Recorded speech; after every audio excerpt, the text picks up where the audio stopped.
Zero Malabar Ernakulam Angamaly രൂപതയിൽ കുർബാനക്രമ പ്രശ്നം അതിൻ്റെ ഉച്ചസ്ഥായിയിൽ എത്തി നിൽക്കുകയാണ്. ജൂലൈ 3-ാം തീയതി, അതായത് നാളെ മുതൽ, സെൻറ് തോമസ് ഡേ മുതൽ, വിശുദ്ധ മർത്തോമാ ശ്ലീഹായുടെ ദുഃഖ്രോനോ മുതൽ ഒരു നല്ല തുടക്കം കുറിക്കുമോ എന്ന് കാത്തിരിക്കുകയാണ് കേരളത്തിലെ ക്രൈസ്തവ സമൂഹം. സഭാ സിനഡ് എടുത്ത തീരുമാനപ്രകാരം നാളെ മുതൽ പുതുക്കിയ ആരാധനക്രമം അനുസരിച്ച് ഒരു കുർബാന ചൊല്ലണമെന്നും മറ്റ് കുർബാനകൾ പഴയപടി തുടരാമെന്നും വരെ അഭിപ്രായവുമായി സഭ താഴേക്ക് വന്നിരിക്കുകയാണ്. എന്ന് വെച്ചാൽ ഭൂമിയോളം താഴ്ന്നുവെന്നോ ക്ഷമയുടെ നെല്ലിപ്പലക കണ്ടുവെന്നോ ഒക്കെ പറയാം, എങ്ങനെ വേണമെങ്കിലും പറയാം. എന്നിട്ടും ഒരു വിഭാഗം വൈദികരുടെ അനുസരണക്കേട് കാണുമ്പോൾ കണ്ടു നിൽക്കുന്നവർക്ക് സഹതപിക്കാനേ കഴിയൂ. മാർപ്പാപ്പയുടെ തീരുമാനങ്ങൾ അനുസരിക്കില്ല എന്ന് വാശി പിടിച്ച് നടക്കുന്നവരെ എങ്ങനെ അഭിസംബോധന ചെയ്യണമെന്നറിയില്ല. എന്നാൽ അനുസരണയാണ് ബലിയേക്കാൾ ശ്രേഷ്ഠമെന്ന് വിശ്വാസികളെ പഠിപ്പിച്ച വിദ്വാൻമാർ തന്നെ അനുസരണക്കേടിന് ആഹ്വാനം നൽകുന്നത് ഓർക്കാനാകാത്ത തെറ്റാണ്. ഒരു സിനഡ് എടുത്ത തീരുമാനം മാർപ്പാപ്പയുടെ കയ്യൊപ്പോടെ നടപ്പിലാക്കാൻ ശ്രമിക്കുമ്പോൾ വന്ന എതിർപ്പിനെ ഇല്ലാതാക്കണമെങ്കിൽ പുതിയ പഠനം ആവശ്യമായി വരും. ആ കാലയളവ് വരെ ഒരു സമവായത്തിൽ പോകാൻ വേണ്ടി മാർപ്പാപ്പയുടെ പ്രതിനിധിയായുള്ള മേജർ ആർച്ച് ബിഷപ്പ് നൽകുന്ന നിർദ്ദേശങ്ങൾ ഉൾക്കൊണ്ട് മുന്നോട്ട് പോകാൻ സാധിക്കാത്തവർ സഭാസ്നേഹികളല്ല, മറിച്ച് സഭാ വിരുദ്ധർ തന്നെയാണ്. പുതിയ രീതിയിലുള്ള മറിച്ചിട്ടും തിരിച്ചിട്ടുമുള്ള കുർബാനക്രമത്തിൽ ഇന്ന് ഒട്ടുമിക്ക പേർക്കും ആക്ഷേപമുണ്ട്. ചില സ്വാർത്ഥ താല്പര്യത്തിന് വേണ്ടി കാലം ചെയ്ത പൗവത്തിൽ തിരുമേനി പടച്ചുവിട്ട കുർബാനക്രമത്തോട് ഭൂരിപക്ഷം വരുന്ന ജനസമൂഹത്തിനും താല്പര്യമില്ലെന്നത് സത്യമാണെങ്കിലും കത്തോലിക്ക സഭയുടെ അടിത്തറ മാർപ്പാപ്പയോടുള്ള വിശ്വാസവും അനുസരണവുമാണെന്ന നിലയിലാണ്. അഭിപ്രായ വ്യത്യാസമുള്ള ഭൂരിപക്ഷം പേരും എന്തുമാകട്ടെ എന്ന് കരുതിയിരിക്കുന്നത് അതുകൊണ്ടാണ്.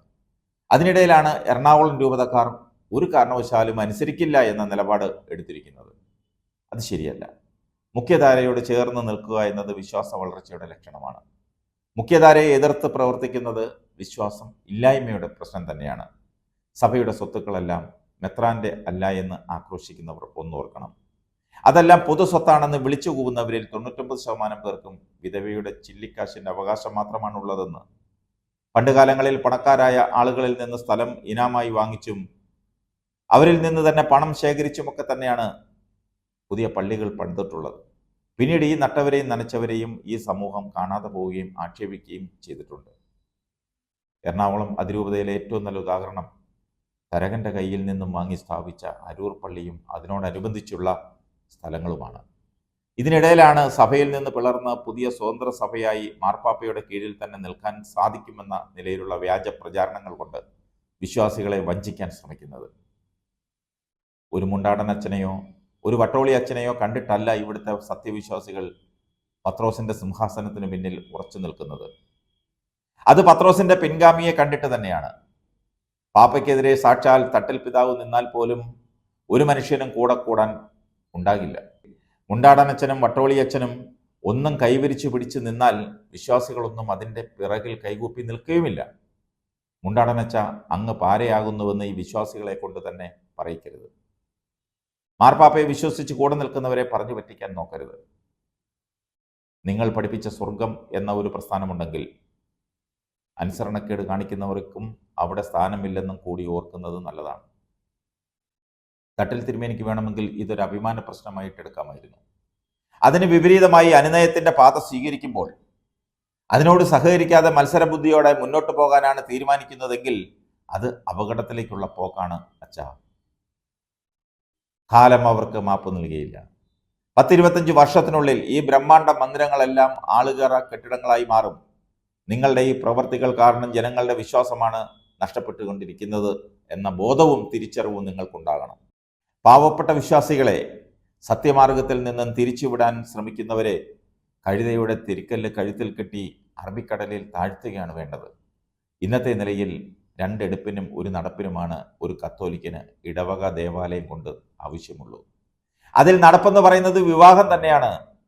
പത്രോസിന്റെ സിംഹാസനത്തിനെതിരെ നിൽക്കുന്ന എറണാകുളം ദേശക്കാർക്ക് മറ്റ് ദേശങ്ങളിൽ താമസിക്കുന്നവരുമായി ബന്ധം വേണ്ട എന്ന നിലവരും സമീപ ഭാവിയിൽ ഇങ്ങനെ പോയാൽ.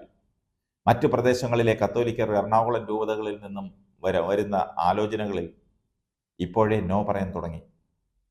കാരണം നിസ്സാരമാണ്, നാളെ സ്വൈര ജീവിതത്തിന് അതൊരു വിഷയമായി മാറും. എറണാകുളം അതിരൂപതയിലെ പള്ളികളിലുള്ള വിശ്വാസ സമൂഹം ഒരു കാര്യം മനസ്സിൽ വെക്കണം. ഒരു കാരണവശാലും പ്രത്യേക സഭയായി നിന്ന് മാർപ്പാപ്പയുടെ കീഴിൽ കഴിയാമെന്ന് ഏതൊരാൾ പറഞ്ഞു തന്നാലും അങ്ങനെ പറഞ്ഞു വന്നാലും അത് തെറ്റാണ്, അത് പാഷണ്ഡതയാണ്. അതിന് മാർപ്പാപ്പ സമ്മതിക്കില്ല. അങ്ങനെ വന്നാൽ കെട്ടിയവരും കെട്ടിച്ചവരും അടക്കം മുഴുവൻ പേരുടെയും കുടുംബജീവിതത്തെ തന്നെ അത് ബാധിക്കും.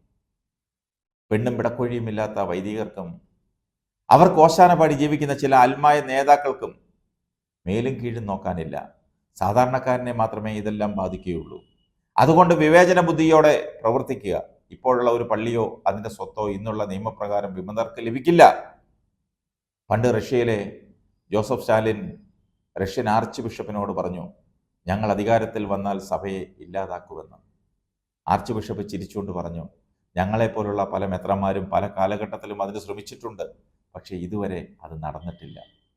അത് തന്നെയാണ് ഇവിടെയും സംഭവിക്കാൻ പോകുന്നത്. പത്രോസേ, നീ പാറയാകുന്നു, ആ പാറമേൽ ഞാൻ എൻ്റെ പള്ളി പണിയും. അത് ഓർത്തിരുന്നാൽ നന്ന്.